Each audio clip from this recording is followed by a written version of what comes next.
இன்னைக்கு பார்த்தீங்கன்னா, கில்லி ரிலீஸ் ஆயிருக்கு. உலகம் ஃபுல்லா. இதுல வந்து நான் டி நகர்ல இருக்க கிருஷ்ணவேணி தியேட்டர்ல இந்த படம் ரிலீஸ் பார்க்க போயிருந்தேன். ஒரு 20 இயர்ஸ்க்கு அப்புறம் அகைன் இந்த படம் நான் பார்க்குறேன்.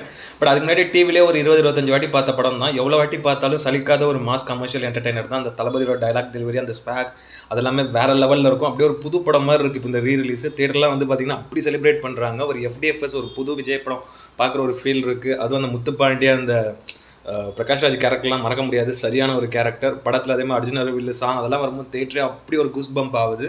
சரியான ஒரு படம். பக்கா வைபான ஒரு படம். அந்த படம் கண்டிப்பாக ஒரு நல்ல ஒரு கமர்ஷியல் படம் விஜய் கெரியர்லேயே. ஒரு 20 வருஷம் கழிச்சு பார்க்கும்போது அப்படியே நமக்கு ஒரு புதுசாக ஃப்ரெஷ்ஷாக இருக்குது. அந்த கொக்கரக்கோ சாங்லாம் வந்து பார்த்தீங்கன்னா தேட்டரே அவ்வளோ டான்ஸ் எல்லாம் அவ்வளோ என்ஜாய் பண்ணாங்க தேட்டரு. அதே மாதிரி அப்படி போட சாங்குக்கெல்லாம் பார்த்தீங்கன்னா மொத்த தேட்டருமே ஆடினாங்க. ஒரு பக்கா வைப்பு. இப்போ வந்து ரீசெண்டாக அந்த ரீரிலீஸ் படங்கள்ல இந்த படம் பயங்கரமான ஒரு கிராண்ட் ரிலீஸு. நிறைய பாக்ஸ் ஆஃபீஸ் கலெக்ஷன்லாம் அடிச்சு நொறுக்க போகுது. செம மாசான ஒரு படம். கண்டிப்பாக ஃபேமிலி அண்ட் ஃப்ரெண்ட்ஸோட ஒரு மறுபடியும் ஒரு ரீவைப் பண்ணுவாங்க.